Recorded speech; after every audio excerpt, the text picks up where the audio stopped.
सीधे लिए चलते हैं आपको उत्तर प्रदेश, जहां पर बजट सत्र से पहले मीडिया को संबोधित कर रहे हैं यूपी सीएम योगी आदित्यनाथ। सत्र का शुभारंभ अभी कुछ देर बाद माननीय राज्यपाल जी के अभिभाषण से होगा। अभिभाषण सरकार की उपलब्धियों और भावी योजनाओं का एक बहुत महत्वपूर्ण दस्तावेज होता है और किसी भी सत्र के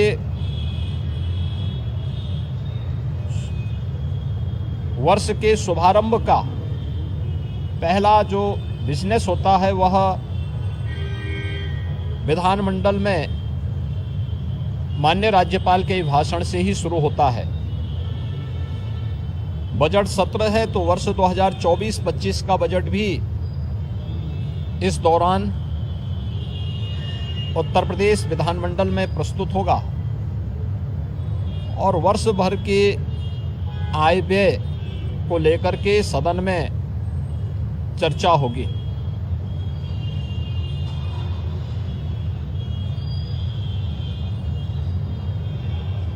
सत्र प्रारंभ होने के पहले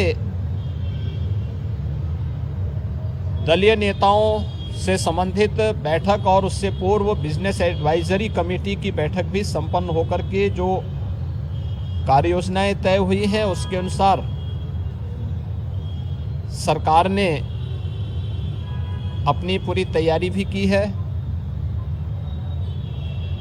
उत्तर प्रदेश विधानमंडल 25 करोड़ जनता जनार्दन की आशा आकांक्षाओं और अपेक्षाओं का एक केंद्र है। जनता से जुड़ी हुई हर सुख दुख से जुड़ी हुई घटनाओं को उल्लास और विषाद से जुड़ी हुई घटनाओं का यह साक्षी है। मुझे प्रसन्नता है कि उत्तर प्रदेश विधानमंडल पिछले 5-6 वर्षों के अंदर लोकतंत्र के एक महत्वपूर्ण स्तंभ के रूप में अपनी सकारात्मक चर्चा के लिए जाना जा रहा है।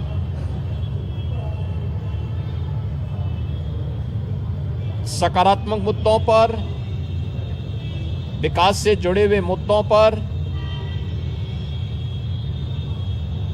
हर माननीय सदस्य अपनी बात को सदन में रखने के लिए उत्सुक दिखाई देता है और मैं इस अवसर पर अपने विपक्षी मित्रों से भी इस बारे में अपील करूंगा कि जो माननीय सदस्यों की भावनाएं हैं उसे दलीय सीमाओं से अलग हट करके प्रदेश के विकास के लिए विधान सभा या विधान परिषद को हमें एक सकारात्मक चर्चा का केंद्र बनाने की आवश्यकता है और उस दिशा से यह सत्र हमारे लिए बहुत महत्वपूर्ण सत्र होगा।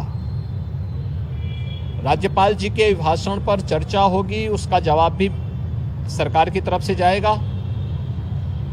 बजट पर चर्चा होगी, माननीय सदस्यों को अपनी राय इन दोनों महत्वपूर्ण मुद्दों पर और अनुदान मांगों पर रखने का अवसर प्राप्त होगा। इसके अलावा अपने अपने विधानसभा क्षेत्र से जुड़े हुए या प्रदेश के विकास से जुड़ी हुई महत्वपूर्ण बातों को सदन के समक्ष रखने का भी अवसर माननीय सदस्यों को प्राप्त होगा।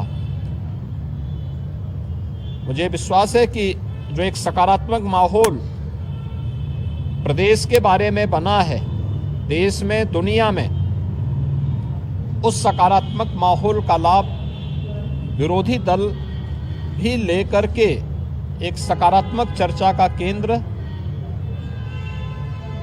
विधानमंडल को बनाने में अपना योगदान देंगे। हमने कल भी दलीय नेताओं की बैठक में इस बारे में बहुत स्पष्ट रूप से कहा है कि सरकार हर विधानमंडल की कार्रवाई का हिस्सा बनने वाले हर मुद्दे पर चर्चा के लिए भी तैयार है और उसका जो तथ्यपरक और सही जानकारी होगी उसको सदन के समक्ष रखने और माननीय सदस्यों को अवगत कराने के लिए पूरी तरह तैयार है। मैं एक बार फिर से उत्तर प्रदेश विधानमंडल की वर्ष 2024 के सत्र शुभारंभ के अवसर पर सभी माननीय सदस्यों को हृदय से स्वागत करता हूं। उन्हें उत्तर प्रदेश विधानमंडल की कार्रवाई को सुचारू और नियम संगत तरीके से आगे बढ़ाने के लिए उन सब का आह्वान करता हूं।